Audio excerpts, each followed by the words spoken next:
سبيل الدموع سبيل مريح تنهد يا صاحي كي تستريح وغص الدعاء الخفي الصريح يسعك الفضاء الرحيم الفسيح. Assalamualaikum warahmatullahi wabarakatuh. Waalaikumsalam warahmatullahi wabarakatuh. Alhamdulillahilladzi nahmaduhu wa nasta'inuhu wa nastaghfiruh wa na'udzu billahi min shururi anfusina wa min sayyiati a'malina may yahdihillahu fala mudilla lahu wa may yudlilhu fala hadiya lahu.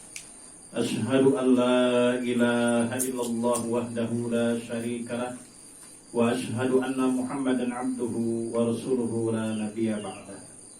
Allahumma salli wa sallim ala sayyidina Muhammadin wa ala alihi wa ashabihi ajma'in, amma ba'du. Hadirin kaum muslimin, jemaah Majelis Taklim Babu Taqwa, insyaallah kita semua sama-sama dirahmati oleh Allah Subhanahu wa taala. Amin. Wabil khusus guru kita Bapak Kiai Haji Cahya Suganda, yang alhamdulillah beliau senantiasa hadir tengah-tengah kita. Kita doakan semoga Allah berikan kesehatan, panjang umur, dan Allah berikan manfaat ilmu yang beliau sampaikan kepada kita menjadi manfaat untuk kita dan untuk beliau, menjadi barokah dan menjadi wasilah Allah turunkan rahmat serta petunjuknya kepada kita. Sohibul Bait, Sohibul Wasilah, yang pada malam ini menjadi tuan rumah pengajian keliling Masjid Taklim Babu Taqwa, Bapak Nanang Sukardi. Kami ucapkan banyak terima kasih. Semoga apa yang beliau keluarkan, tempat, waktu, jamuan, ini semua dicatat oleh Allah Subhanahu wa taala sebagai amal saleh. Amin. Bisa menambah berat timbangan kebaikan kita kelak di hari kiamat. Tak lupa Ketua Majelis Taklim Babu Taqwa beserta seluruh jemaah yang saya hormati dan saya muliakan. Alhamdulillah, puji dan syukur marilah kita panjatkan kehadirat Allah Subhanahu wa taala. Salawat dan salam semoga selalu tercurah keharibaan Nabi kita Nabi Muhammad sallallahu alaihi wasallam beserta keluarga, sahabat dan para pengikutnya hingga yaumil qiyamah. Baik, setelah tadi kita buka kajian kita dengan kalimat thayyibah, membaca sholawat, membaca tawasul hadiah, dilanjutkan dengan tahsin Quran yang dipimpin oleh guru kita Bapak Kiai Cahya Suganda. Selanjutnya kita bahas, kita kaji tafsir Al-Quran malam ini sampai pada ayat yang ke-30 di surat Al-Baqarah. Kita mulai. A'udzubillahi minasyaitonirrajim. Bismillahirrahmanirrahim. Wa idz qala rabbuka lil malaikati inni ja'ilun fil ardi khalifah. Qalu ataj'alu fiha may yufsidu fiha wa yasfiku dima wa nahnu nusabbihu bihamdika wa nuqaddisu lak. Qala inni a'lamu ma la ta'lamun. Wa ay uzkur ya Muhammad, ingatlah wahai Muhammad sallallahu alaihi wasallam. Kalau ayat ini ditujukan kepada Rasulullah sallallahu alaihi wasallam, berarti juga harus diikuti, diperhatikan oleh kita sebagai umatnya Rasulullah sallallahu alaihi wasallam. Izqala, tatkala berkata atau berfirman, Rabbuka Tuhanmu, lil malaikati, kepada para malaikat, ini sesungguhnya aku ja'ilun, akan menjadikan atau menciptakan, fil ardi, di muka bumi, khalifatan, khalifah. Siapa itu khalifah? Khalifah itu dalam tafsirnya di sini dijelaskan, yakhlufuni fitanfidi ahkam fiha, yaitu wakilku di bumi yang akan melaksanakan hukum-hukumku padanya. Banyak kan orang kan memaknai khalifah itu pemimpin. Jadi setiap orang kudu jadi pemimpin. Makanya berebutan pada jadi pemimpin. Dan jadi anak buah pada kagak mau. Calon lurah berebut pada pengen jadi calon lurah. Calon RT berebut pada pengen calon RT. Kita kan pemimpin Pak Ustadz di muka bumi. Maksudnya khalifah di sini bukan pemimpin dalam artian pemimpin masyarakat. Walaupun memang ada hadis bahwa esensinya semua kita adalah pemimpin. Kullukum ra'in wa kullukum mas'ulun an ra'iyatihi. Setiap kalian adalah pemimpin dan setiap pemimpin akan dimintai pertanggungjawaban dari apa yang dipimpinnya. Ya. Minimal dia memimpin diri sendiri, memimpin mata, telinga, lisan, tangan, kaki, hati, agar semua yang ada pada dirinya itu menjadi tunduk, taat, patuh, melaksanakan perintah-perintah Allah dan menjauhi larangan. Barulah dia bisa disebut menjadi khalifah dalam artian melaksanakan hukum-hukum Allah Subhanahu wa ta'ala di muka bumi. Fi tanfidhi ahkami fiha. Bahkan di dalam muqaddimah, di bab awal, bab tentang ibadah fardu dan sunnah, di dalam kitab Muraqil Ubudiyah, sarah kitab Bidayatul Hidayah, karya dari Imam Al-Ghazali yang disarahi oleh Syekh Nawawi Al-Bantani. Kalau seseorang sudah bisa memanage dirinya, ya, perbuatannya, sikapnya, ucapnya, laku lampahnya, sehingga dia bisa melaksanakan perintah-perintah Allah Subhanahu wa ta'ala yang wajib dan melaksanakan yang sunnah, dia ikuti bagaimana Rasulullah Sallallahu Alaihi Wasallam dalam hal ibadah, berucap, berakhlak, maka akan Allah berikan kepada dia penjagaan diri dia. Menjaga Allah jaga dia fisiknya bahkan hatinya. Sampai dalam hadis itu tangan Allah menjadi tangannya, kaki Allah menjadi kakinya, telinga Allah menjadi telinganya, mata Allah menjadi matanya. Dalam artian semua anggota tubuhnya dari yang fisik sampai yang batin, kalau dia sudah melaksanakan perintah Allah yang wajib maupun yang sunnah, ya, disebut orang yang sudah menjadi khalifah fil ard, melaksanakan hukum-hukum Allah Subhanahu wa ta'ala, dia akan dijaga oleh Allah Subhanahu wa ta'ala. Kalau mata, telinga, mulut, lisan, tangan, kaki sudah dibimbing oleh Allah Subhanahu wa ta'ala, maka dia akan selalu berada di jalan kebenaran, di jalan yang diridhai oleh Allah Subhanahu wa ta'ala. Lamun bae eta jalma nek berdoa opral, maka doa-doanya pasti akan dikabul dan diijabah oleh Allah Subhanahu wa ta'ala. Walaupun doanya cuma sedikit doang. Makanya orang-orang zaman dulu yang hatinya bersih, ibadahnya bagus, dia taat pada Allah, doanya kagak panjang-panjang tapi manjur. Ya, doanya pendek tapi manjur. Ada anak meriang dibaca bismillah doang sembuh. Ada orang kesurupan baca bismillah doang sembuh. Namun ada menjelma kesurupan geus dibaca Yasin, dibaca ayat kursi, dibaca Falaq, terjager-jager. Orang yang bisa sebenarnya. Kurang karena dia sehari-harinya ketaatannya kurang. Ya. Tapi kalau orang yang memang sehari-harinya sudah taat pada Allah Subhanahu wa ta'ala, maka akan dibimbing, dijaga oleh Allah Subhanahu wa ta'ala. Jadi makna khalifah adalah orang-orang yang melaksanakan hukum-hukum Allah Subhanahu wa ta'ala. Ini nanti nggak bisa dipertentangkan ya. Lebih baik melaksanakan hukum Allah apa lebih baik melaksanakan hukum negara? Lebih baik ngamalin Quran apa lebih baik ngamalin Pancasila? Lebih baik religius apa lebih baik nasionalis? Kalau orang religius dia kagak nasionalis gitu. Kalau orang milih Al-Quran berarti dia nggak senang Pancasila ini nggak boleh diadukan. Kenapa? Karena Pancasila itu sendiri dibuat oleh para ulama, oleh para pendiri bangsa dari nilai-nilai agama. Maka sila yang pertama ketuhanan yang Maha Esa. Ya. Hanya kalau ini kebetulan sekarang sudah di akhir atau di penghujung bulan September.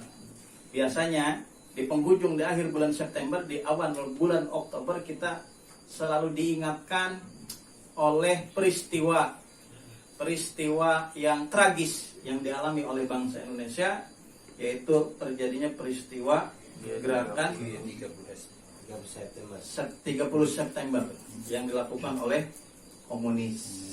Ya, di sana ada dua hal yang dilakukan oleh putra atau bangsa Indonesia itu sendiri. Yang pertama kesetiaan, loyalitas, al-barok wal-warok dalam bahasa Arabnya, dalam bahasa istilah agamanya.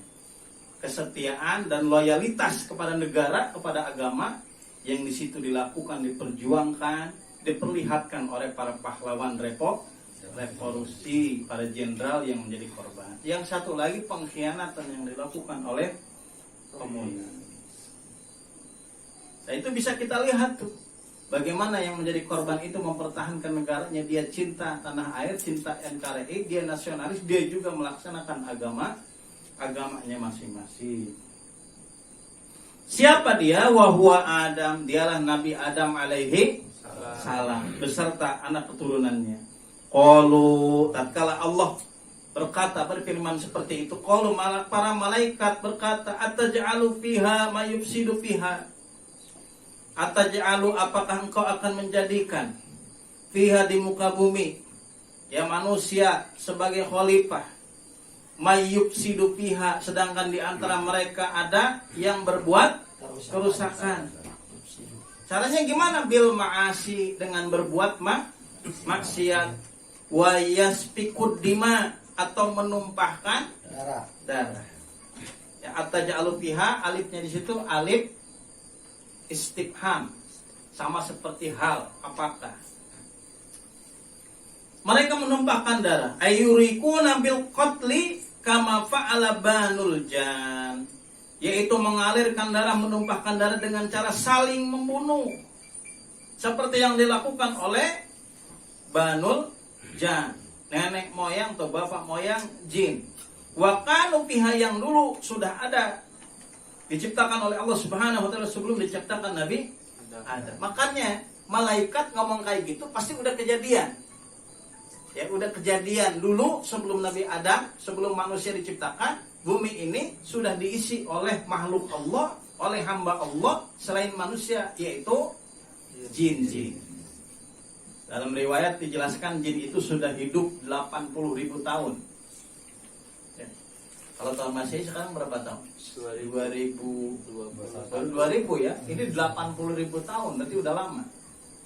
Ada salah satu dari bangsa jin itu yang dia beribadah kepada Allah, berzikir, taat pada Allah, sujud pada Allah 10.000 tahun di dunia, lalu dia diangkat menjadi makhluk Allah yang mulia, diangkat derajatnya, ditaikkan ke langit pertama tempat tinggalnya. Dia beribadah 10.000 tahun lagi, diangkat lagi derajatnya, dinaikkan ke langit kedua, ya, ibadah lagi selama 10.000 tahun terus, langit ketiga, keempat, kelima sampai langit ketujuh. Berarti hidupnya di berapa tahun? 80.000 tahun. Ya, itu yang disebut dengan Azazil. Yang nanti Azazil ini, ya, begitu di ayat berikutnya nanti diperintahkan malaikat termasuk Azazil, karena Azazil bagian daripada pimpinan malaikat yang diperintahkan oleh Allah Subhanahu wa taala, wa qulna lil malaikati isjudu li Adam fasajadu illa iblis.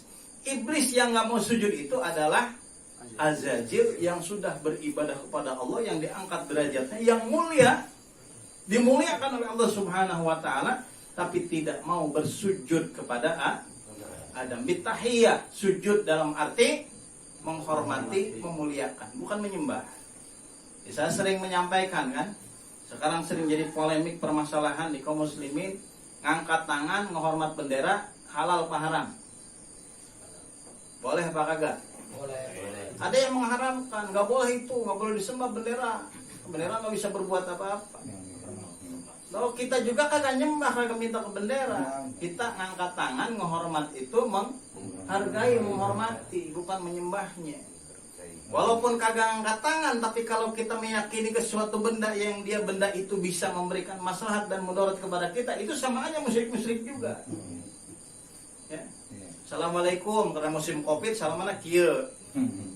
Salam namaste India kita, temenang nempel. Tapi giran yang parawan yang rada nempel. Temenang nempel kieu. Sama orang angkat tangan di depan dada, di depannya ada dupa. Ada patung, beda nggak angkat tangan gini? Beda, yang satu haram, yang satu boleh karena menghormati bukan menyembah. Kita jalan-jalan ke Candi Borobudur, ya, cuman jalan-jalan doang. Borobudur candi tempat apa? Tempat ibadahnya agama apa? Oh, Buddha. Kita jalan-jalan ke sana cuman rekreasi boleh kagak? Boleh. Beda nggak jalan-jalannya kita, perginya kita ke Candi Borobudur dengan orang Buddha yang pergi ke sana, dia bawa berbagai macam alat sesembahan ibadah, ya, alat sesembahan, kemudian dia mengelilingi patung Buddha yang ada di Borobudur 7 keliling. Beda nggak sama kita yang nongkrong selfie di sana? Beda. Makanya menghormat bendera beda juga. Kalau menghormatnya menyembah itu yang kagak boleh. Tapi kita menghormat itu memuliakan, karena itu simbol atau lambang dari negara kita, bendera merah putih. Itu dulu dilakukan juga ya oleh sahabat saat terjadi peperangan antara pasukan muslim dengan pasukan kafir, yang namanya bendera atau panji Islam itu diselamatkan oleh para sahabat. Jadi dulu sudah ada kehidupan, yaitu bangsa jin. Tapi bangsa jin ini saling menumpahkan darah. Maka tatkala bangsa jin saling menumpahkan darah, saling membunuh, saling berperang, kemudian Allah utus para malaikat untuk melemparkan mereka, untuk membuang mereka, untuk menghancurkan mereka. Sampai dihancurkan, ada yang juga dibuang ke laut, ada yang dibuang ke gunung, ada yang dibuang ke Tissohro, ke lembah-lembah, ilal jibal, ke gunung-gunung, ya, ke hutan-hutan, ke batu-batu. Nah, itu yang akan menjadi cikal bakal jin-jin sekarang. Itu banyak. Jadi kalau ditanya jin ada apa kagak? Ada. Ya, Nyi Roro Kidul ada apa kagak? Mungkin Nyi Roro Kidul itu jin dulu yang ngombat ke dalam air. Di Gunung Kawi jelema ngosok datang mentalan di Gunung Kawi. Supaya benghar. Ada nggak di sana? Mungkin dulu waktu itu ada jin yang lari ke Gunung Kawi. Gitu. Cuman orang lain itu hidung, ya. Mental kekayaan ke Gunung Kawi. Falamma afsadu arsalallahu alaihimul malaikata. Nah, nih, tatkala mereka berbuat kerusakan di muka bumi, Allah Subhanahu wa taala mengurus para malaikat. Fataraduhum ila jazairi wal jibali. Dan mereka para jin-jin itu ada yang lari ke pulau-pulau, ada yang lari ke gunung-gunung. Bersembunyi dia ke tempat-tempat itu. Sampai yang tersisa hanya beberapa dari mereka. Wa nahnu, dan kami para malaikat, nusabbihu, bertasbih, ya, mensucikan, ay mutallabisina, mengucapkan tasbih, mensucikan Allah Subhanahu wa taala, bihamdika, dengan memujimu, muji Allah Subhanahu wa taala, ay naqulu subhanallahi wa bihamdihi, dengan mengucapkan kalimat subhanallah wa bihamdihi. Makanya saat kita berzikir setelah sholat, ya itu jangan lupa tuh, minimal banget kita baca sunnah-sunnah zikir yang diajarkan, dicontohkan oleh Rasulullah SAW. Istighfar 3 kali. Habis itu la ilaha illallah wahdahu la syarikalah lahul mulku wa lahul hamdu yuhyi wa yumiitu wa huwa ala kulli syai'in qadir 3 kali. Allahumma antas salam 1 kali. Lain Allahumma lantas jalan, ya. Antas salam 1 kali. Kalau masih waktunya panjang atau tidak berburu-buru, Allahumma lamani alima ataita lima mata walara dari lima qadaita walen faujal jadi mingkal jad. Baru ilahi rabbi anta subhanallah 33, alhamdulillah 33, Allah akbar 33. Dan itu benar-benar diucapkan, bukan sekedarnya. Banallah lagi gitu. Allah jadi ban. Allahu akbar. Ujungnya barullah. Tapi diucapkan, dihayati, maknanya masukkan ke dalam hati. Sama seperti kita mengucapkan kalimat tahlil la ilaha illallah. Ini kalimat yang paling mulia di antara kalimat-kalimat yang lain. Yang paling utama. Afdalu ma qultu ana wa nabiyuna min qabli la ilaha illallah. Seutama-utamanya kalimat zikir ucapan yang diucapkan olehku dan oleh nabi-nabi sebelumku adalah kalimat la ilaha illallah. Maka tatkala kita mengucapkan kalimat la ilaha illallah, ditancapkan, ditekadkan, dimasukkan ke dalam hati bahwa tidak ada sesembahan, tidak ada Tuhan selain Allah Subhanahu wa taala. Itu cuma sekedar la il. Wah, ya jauh nah lewat itu kebagian. Jangan. Ya. Itu yang dilakukan oleh malaikat atau dikatakan oleh malaikat. Wa nuqaddisu lak, dan kami senantiasa menyucikanmu, nunazzihuka amma la yaliku bika, ya, dengan mensucikan Allah Subhanahu wa taala dari hal-hal yang tidak layak bagi Allah Subhanahu wa taala. Di sini falam dalam kalimat laka menjadi zaidah. Harusnya wa nuqaddisuka itu udah sempurna, udah bisa dimengerti, dan kami mensucikanmu. Tapi wa nuqaddisulaka, nah lamnya itu di sini dijelaskan lam zaidah. Ya, wal jumlatul hal fanahnu ahqqu bil istikhlaf. Maksudnya adalah maksud dari ucapan malaikat itu adalah kami lebih berhak ketimbang manusia, ketimbang Adam. Kami lebih berhak dijadikan khalifah. Kemudian Allah Subhanahu wa taala berfirman menjawab perkataan malaikat yang meragukan, ya, keputusan Allah untuk menjadikan manusia sebagai khalifah di muka bumi. Ini sesungguhnya aku a'lamu, lebih mengetahui ma la ta'lamun, apa-apa yang tidak kamu ketahui. Minal maslahati fil istikhlafi Adam, daripada kemaslahatan Nabi Adam alaihi salam. Coba bayangkan kalau yang jadi khalifah, yang jadi penduduk di bumi ini malaikat, bukan manusia. Malaikat itu kagak punya nafsu, kagak punya keinginan dia membangun hotel, bangun apartemen, nikah, punya anak, punya mobil, punya motor. Kalau manusia kan pengen. Dulu dia pakai kuda doang. Gimana nih caranya? Biar kalau kuda kan ribet tuh.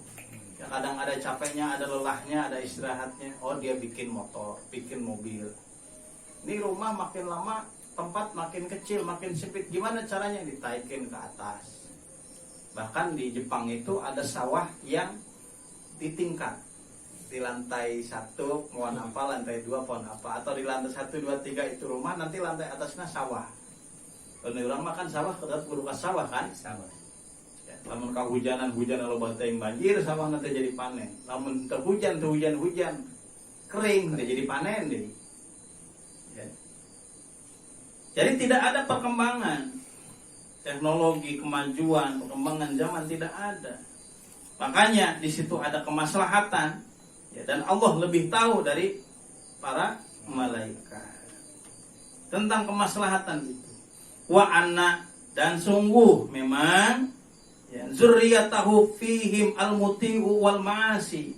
Yang namanya keturunan anak Adam itu termasuk kita semua. Di sana ada orang-orang yang taat. Mudah-mudahan kita semua termasuknya.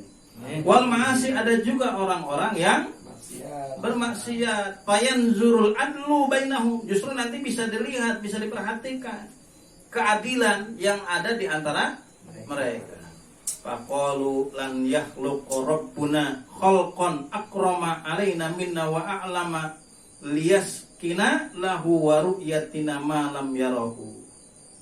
Malah malaikat bicara, kami nggak pernah ngelihat, nggak pernah tahu ada makhluk Allah yang lebih mulia dari kami dan lebih tahu dari kami yang diciptakan sebelum kami. Fa khalaqallahu ta'ala Adama min adimil ardi ay wajhiha. Lalu Allah Subhanahu wa taala menciptakan Nabi Adam alaihissalam dari lapisan tanah. Bi an qabadu minha qabdatan min jami'il alwaniha wa ujinat bil miyahi mukhtalifati wasawahu wa nafakha fihi ruha fasara hayawanan hasasan ba'da an kana jamada.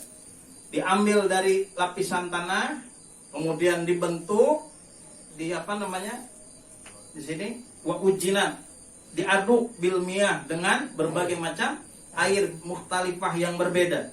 Lalu dibentuk wa nafahu fihi ruh, lalu ditiupkan ruh fasara hayawanan hasasan, lalu jadilah makhluk yang bisa merasa.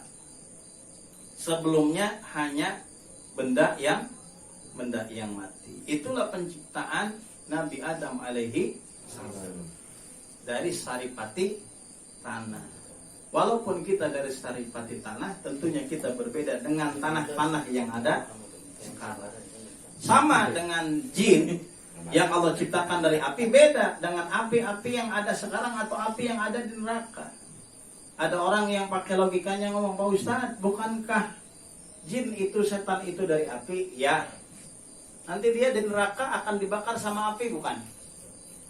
Ya. Kira-kira api ketemu api ngerasa kagak? Hah? Kuduna kan teka rasa, itu beda.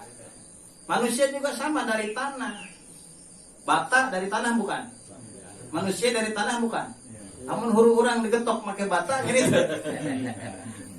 Beda, sudah dibentuk sedemikian rupa, diciptakan sedemikian rupa. Walaupun sama-sama dari tanah, beda manusia sama bata.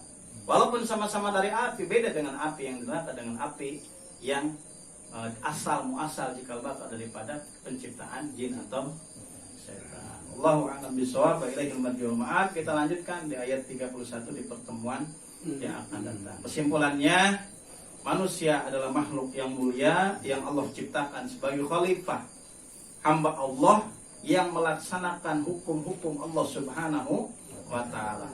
Maka sudah sepantasnya dan sepatutnya kita sebagai anak cucu Adam, sebagai umat Rasulullah SAW, untuk senantiasa taat, melaksanakan perintah-perintah Allah, menjauhi larangan-larangan Allah. Apalagi kalau kita melihat asal-muasal penciptaan manusia. Lamun cek orang Sunda mah kudu ingat ka Purwadaksina. Nah, itu yang banyak. Purwadaksina. Kudu ingat ke asal-muasal urang teh saha. Kita ini siapa, diciptakan dari apa, dan untuk apa kita diciptakan. Wa ma khalaqtul jinna wal insa illa liya'budun. Allahumma biqil mutarik. Assalamualaikum warahmatullahi wabarakatuh. Waalaikumsalam.